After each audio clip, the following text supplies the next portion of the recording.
Dracula by Bram Stoker. Chapter 20. 1 October, evening.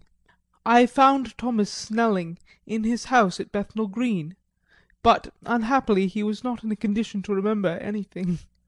The very prospect of beer which my expected coming had opened to him had proved too much, and he had begun too early on his expected debauch. I learned, however, from his wife, who seemed a decent poor soul, that he was only the assistant of Smollett, who of the two mates was the responsible person. So I drove to Walworth, and found Mr. Joseph Smollett at home and in his shirt sleeves, taking a late tea out of a saucer. He is a decent, intelligent fellow, distinctly a good, reliable type of workman, and with a headpiece of his own. He remembered all about the incident of the boxes, and from a wonderful dog-eared note-book which he produced from some mysterious receptacle about the seat of his trousers, and which had hieroglyphical entries in thick, half-obliterated pencil, he gave me the destinations of the boxes. There were, he said, 6 in the cartload which he took from Carfax, and left at 197 Chicksand Street, Mile End, Newtown, and another 6 which he deposited at Jamaica Lane, Bermondsey. If then the Count meant to scatter these ghastly refuges of his over London, these places were chosen as the first of delivery, so that later he might distribute more fully. The systematic manner in which this was done made me think that he could not mean to confine himself to 2 sides of London. He was now fixed on the far east of the northern shore, on the east of the southern shore, and on the south. The north and west were surely never meant to be left out of his diabolical scheme, let alone the city itself and the very heart of fashionable London in the south-west and west. I went back to Smollett and asked him if he could tell us if any other boxes had been taken from Carfax. He replied, "Well, guv'nor, you've treated me very handsome." I had given him half a sovereign. "And I'll tell you all I know.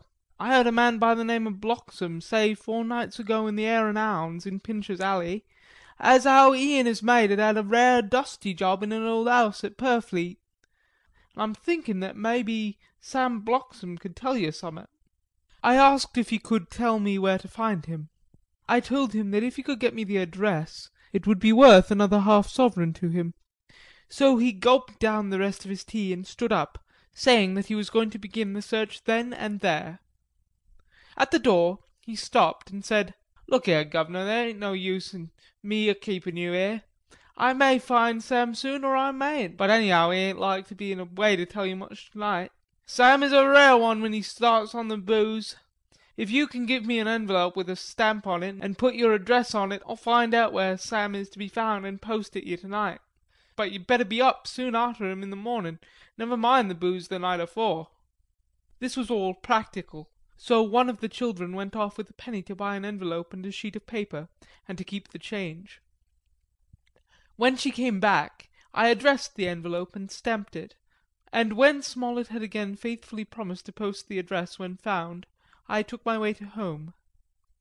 We're on the track anyhow. I am tired tonight and I want to sleep. Mina is fast asleep, and looks a little too pale. Her eyes look as though she had been crying. Poor dear, I've no doubt it frets her to be kept in the dark, and it may make her doubly anxious about me and the others.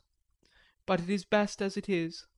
It is better to be disappointed and worried in such a way now than to have her nerve broken. The doctors were quite right to insist on her being kept out of this dreadful business. I must be firm, for on me this particular burden of silence must rest. I shall not ever enter on the subject with her under any circumstances. Indeed, it may not be a hard task, after all, for she herself has become reticent on the subject, and has not spoken of the Count or his doings ever since we told her of our decision. 2 October, evening. A long and trying and exciting day. By the first post I got my directed envelope, with a dirty scrap of paper enclosed, on which was written with a carpenter's pencil in a sprawling hand, "Sam Bloxham, Corcoran's, 4 Poter's Court, Bartle Street, Walworth. Ask for the Depite. I got the letter in bed, and rose without waking Mina. She looked heavy and sleepy and pale, and far from well. I determined not to wake her, but that when I should return from this new search I would arrange for her going back to Exeter. I think she would be happier in her own home, with her daily tasks to interest her, than in being here, amongst us and in ignorance. I only saw Dr. Seward for a moment, and told him where I was off to, promising to come back and tell the rest so soon as I should have found out anything. I drove to Walworth and found, with some difficulty, Potter's Court. Mr. Smollett's spelling misled me, as I asked for Poter's Court instead of Potter's Court. However, when I had found the court, I had no difficulty in discovering Corcoran's lodging-house. When I asked the man who came to the door for the Depite, he shook his head and said, "I don't know him. There ain't no such a person here. I never heard of him in all my bloomin' days. Don't believe there ain't nobody of that kind living here or anywheres." I took out Smollett's letter, and as I read it, it seemed to me that the lesson of the spelling of the name of the court might guide me. "What are you?" I asked. "I'm the deputy," he answered. I saw at once that I was on the right track. Phonetic spelling had again misled me. A half-crown tip put the deputy's knowledge at my disposal, and I learned that Mr. Bloxam, who had slept off the remains of his beer on the previous night at Corcoran's, had left for his work at Poplar at 5 o'clock that morning. He would not tell me where the place of work was situated, but I had a vague idea that it was some kind of new-fangled warehouse, and with this slender clue I had to start for Poplar. It was 12 o'clock before I got any satisfactory hint of such a building, and this I got at a coffee shop where some workmen were having their dinner. One of them suggested that there was being erected at Cross Angel Street a new cold storage building, and as this suited the condition of a new-fangled warehouse, I at once drove to it. An interview with a surly gatekeeper and a surlier foreman, both of whom were appeased with the coin of the realm, put me on the track of Bloxam. He was sent for on my suggestion that I was willing to pay his day's wages to his foreman for the privilege of asking him a few questions on a private matter. He was a smart enough fellow, though rough of speech and bearing. When I had promised to pay for his information and given him in earnest, he told me that he had made 2 journeys between Carfax and a house in Piccadilly, and had taken from this house to the latter 9 great boxes, main heavy ones, with a horse and cart hired by him for this purpose.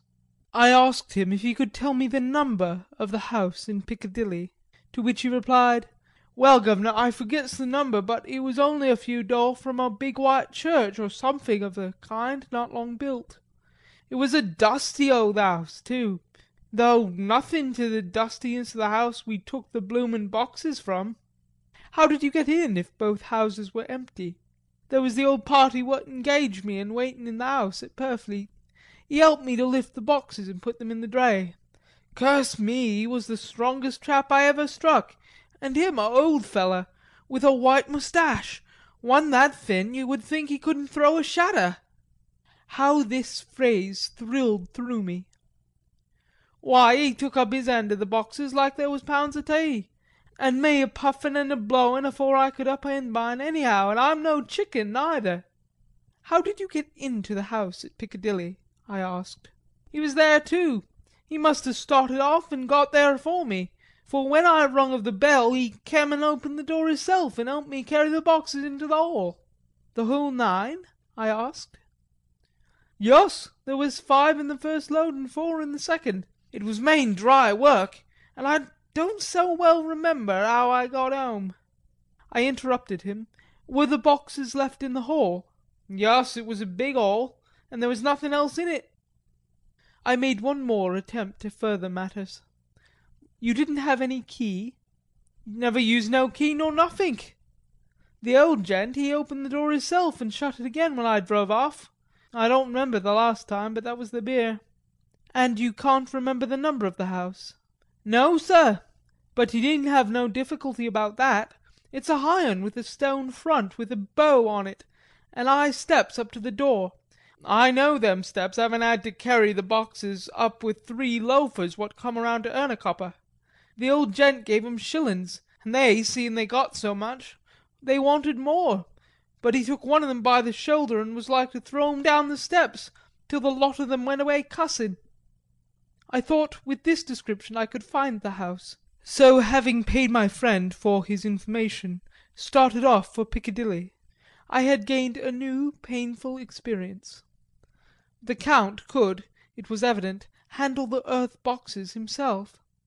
If so, time was precious, for now that he had achieved a certain amount of distribution, he could, by choosing his own time, complete the task unobserved. At Piccadilly Circus I discharged my cab and walked westward. Beyond the Junior Constitutional I came across the house described, and was satisfied that this was the next of the layers arranged by Dracula. The house looked as though it had been long untenanted. The windows were encrusted with dust, and the shutters were up. All the framework was black with time, and from the iron the paint had mostly scaled away. It was evident that up to lately there had been a large notice board in front of the balcony. It had, however, been roughly torn away, the uprights which had supported it still remaining. Behind the rails of the balcony I saw that there were some loose boards whose raw edges looked white.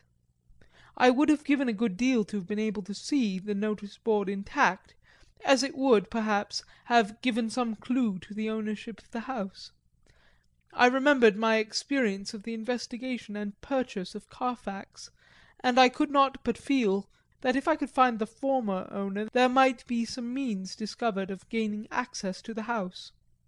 There was at present nothing to be learned from the Piccadilly side, and nothing could be done, so I went around to the back to see if anything could be gathered from this quarter. The mews were active, the Piccadilly houses being mostly in occupation. I asked one or two of the grooms and helpers whom I saw around if they could tell me anything about the empty house. One of them said that he had heard it had lately been taken, but he couldn't say from whom. He told me, however, that up to very lately there had been a notice board of "For Sale" up, and that perhaps Mitchell, Sons and Candy, the house agents, could tell me something, as he thought he remembered seeing the name of that firm on the board. I did not wish to seem too eager, or to let my informant know or guess too much, so thanking him in the usual manner I strolled away. It was now growing dusk, and the autumn night was closing in, so I did not lose any time. Having learned the address of Mitchell, Sons and Candy from a directory at the Berkeley, I was soon at their office in Sackville Street. The gentleman who saw me was particularly suave in manner, but uncommunicative in equal proportion. Having once told me that the Piccadilly house, which throughout our interview he called a mansion, was sold, he considered my business as concluded. When I asked who had purchased it, he opened his eyes a thought wider, and paused a few seconds before replying, "It is sold, sir." "Pardon me," I said with equal politeness, "but I have a special reason for wishing to know who purchased it." Again he paused longer, and raised his eyebrows still more. "It is sold, sir," was again his laconic reply. "Surely," I said, "you do not mind letting me know so much?" "But I do mind," he answered. "The affairs of their clients are absolutely safe in the hands of Mitchell, Sons and Candy." This was manifestly a prig of the first water, and there was no use arguing with him. I thought I had best meet him on his own ground, so I said, "Your clients, sir, are happy in having so resolute a guardian of their confidence. I am myself a professional man." Here I handed him my card. "In this instance I am not prompted by curiosity. I act on the part of Lord Godalming, who wishes to know something of the property which was, he understood, lately for sale." These words put a different complexion on affairs. He said, "I would like to oblige you if I could, Mr. Harker, and especially would I like to oblige his lordship. We once carried out a small matter of renting some chambers for him when he was the Honourable Arthur Holmwood. If you will let me have his lordship's address, I will consult the house on the subject, and will, in any case, communicate with his lordship by to-night's post. It will be a pleasure if we can so far deviate from our rules as to give the required information to his lordship." I wanted to secure a friend and not to make an enemy, so I thanked him, gave the address at Dr. Seward's, and came away. It was now dark, and I was tired and hungry. I got a cup of tea at the Aerated Bread Company, and came down to Purfleet by the next train. I found all the others at home. Mina was looking tired and pale, but she made a gallant effort to be bright and cheerful. It wrung my heart to think that I had had to keep anything from her, and so caused her inquietude. Thank God, this will be the last night of her looking on at our conferences and feeling the sting of our not showing our confidence. It took all my courage to hold to the wise resolution of keeping her out of our grim task. She seems somehow more reconciled, or else the very subject seems to have become repugnant to her, for when any accidental allusion is made she actually shudders.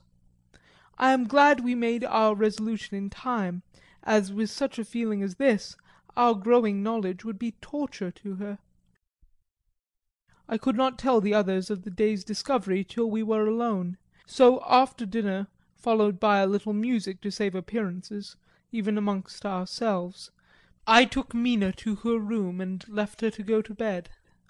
The dear girl was more affectionate with me than ever, and clung to me as though she would detain me, but there was much to be talked of, and I came away.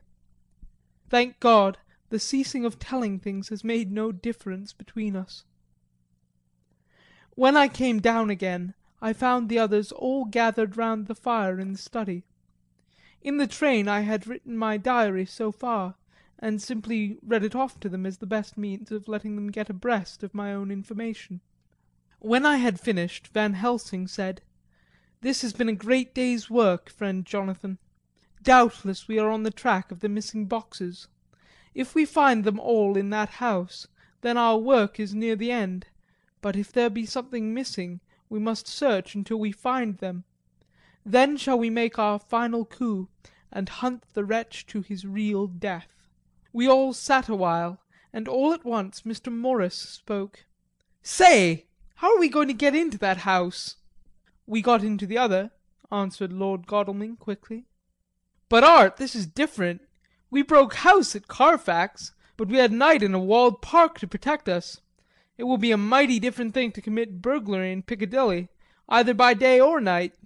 I confess I don't see how we are going to get in unless that agency duck can find us a key of some sort."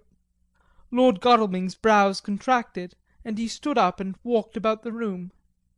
By and by he stopped and said, turning from one to another of us, "Quincey's head is level. This burglary business is getting serious.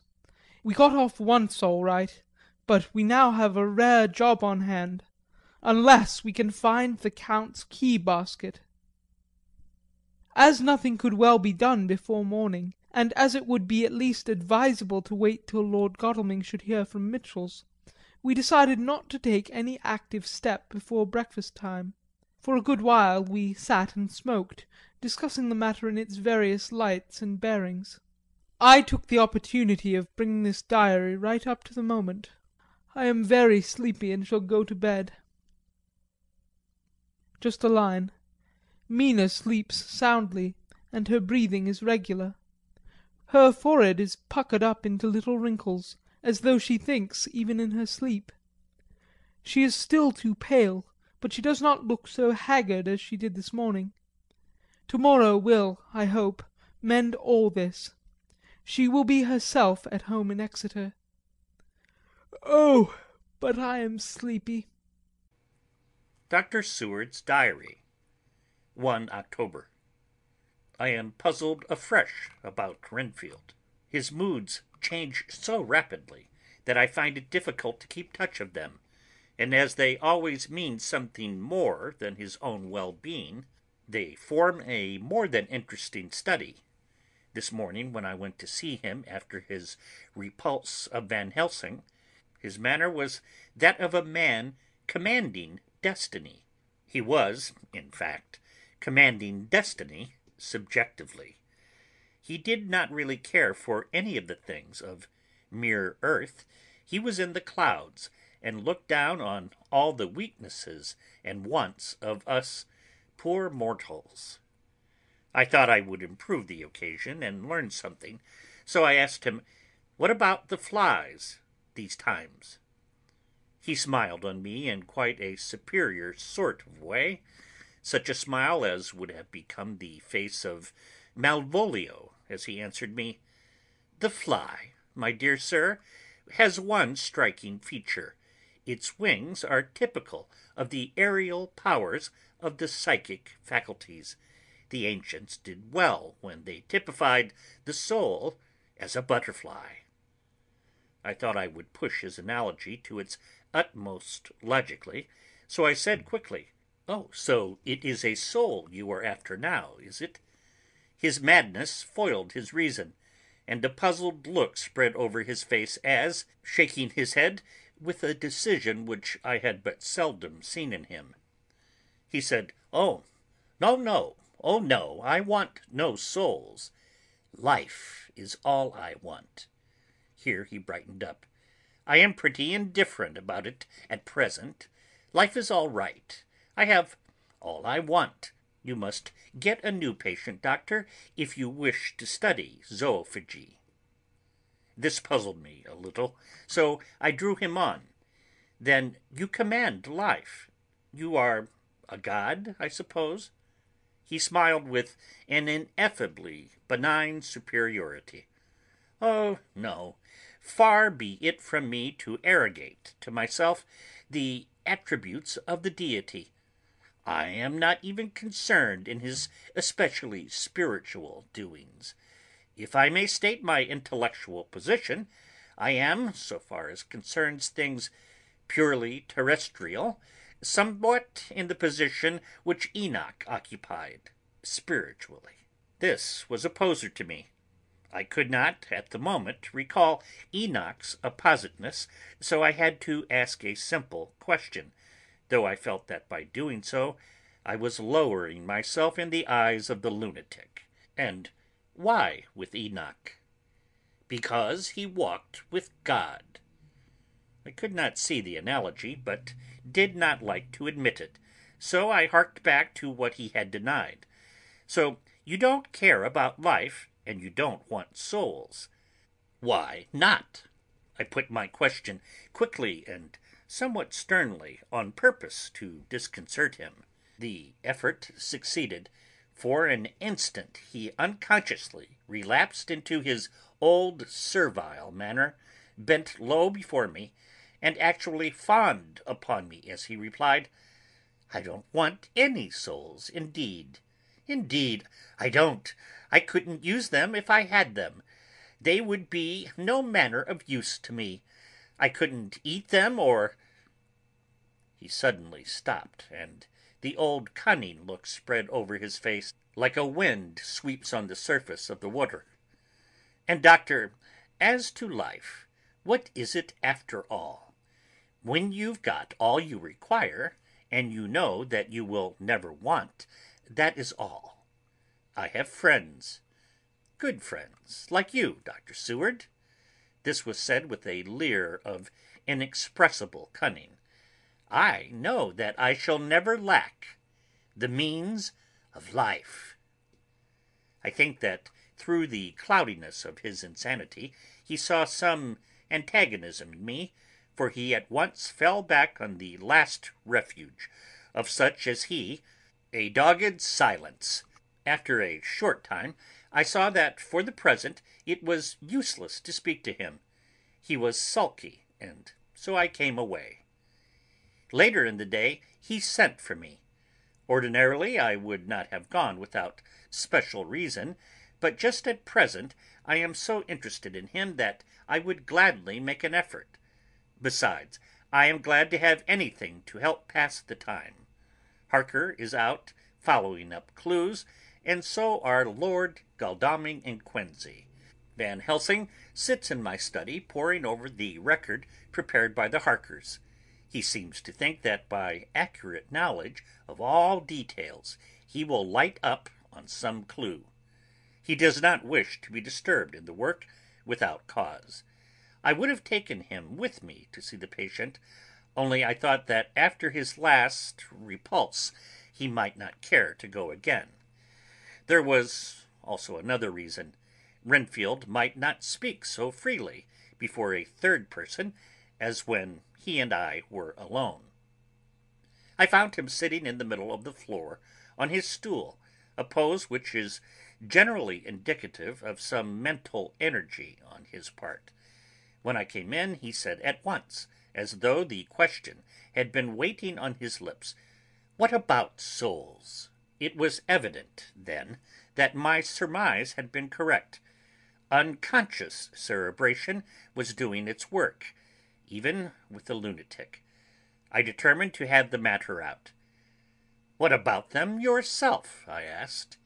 He did not reply for a moment, but looked all around him and up and down, as though he expected to find some inspiration for an answer. "I don't want any souls," he said in a feeble, apologetic way. The matter seemed preying on his mind, and so I determined to use it, to be cruel only to be kind. So I said, "You like life, and you want life?" "Oh, yes, but that is all right. You needn't worry about that." "But," I asked, "how are we to get the life without getting the soul also?" This seemed to puzzle him, so I followed it up. "A nice time you'll have sometime when you're flying out here, with the souls of thousands of flies and spiders and birds and cats buzzing and twittering and moaning all around you. You've got their lives, you know, and you must put up with their souls." Something seemed to affect his imagination, for he put his fingers to his ears and shut his eyes, screwing them up tightly just as a small boy does when his face is being soaped. There was something pathetic in it that touched me. It also gave me a lesson, for it seemed that before me was a child. Only a child, though the features were worn and the stubble on the jaws was white. It was evident that he was undergoing some process of mental disturbance, and knowing how his past moods had interpreted things seemingly foreign to himself, I thought that I would enter into his mind as well as I could and go with him. The first step was to restore confidence, so I asked him, speaking pretty loud so that he would hear me through his closed ears, "Would you like some sugar to get your flies around again?" He seemed to wake up all at once, and shook his head. With a laugh he replied, "Not much. Flies are poor things, after all." After a pause he added, "But I don't want their souls buzzing round me all the same." "Or spiders?" I went on. "Blow spiders! What's the use of spiders? There isn't anything in them to eat or—" He stopped suddenly, as though reminded of a forbidden topic. So, I thought to myself, this is the second time he has suddenly stopped at the word drink. What does it mean? Renfield seemed himself aware of having made a lapse, for he hurried on as though to distract my attention from it. "I don't take any stock at all in such matters. Rats and mice and such small deer, as Shakespeare has it, chicken feed of the larder, they might be called. I'm past all that sort of nonsense. You might as well ask a man to eat molecules with a pair of chopsticks as to try to interest me about the less carnivora, when I know of what is before me. I see, I said. You want big things that you can make your teeth meet in. How would you like to breakfast on an elephant? What ridiculous nonsense you are talking. He was getting too wide awake, so I thought I would press him hard. I wonder, I said reflectively, what an elephant's soul is like. The effect I desired was obtained, for he at once fell from his high horse and became a child again. I don't want an elephant's soul, or any soul at all, he said. For a few moments he sat despondently. Suddenly he jumped to his feet, with his eyes blazing and all the signs of intense cerebral excitement. To hell with you and your souls, he shouted. Why do you plague me about souls? Haven't I got enough to worry and pain to distract me already without thinking of souls? He looked so hostile that I thought he was in for another homicidal fit, so I blew my whistle. The instant, however, that I did so, he became calm and said apologetically, "Forgive me, doctor. I forgot myself.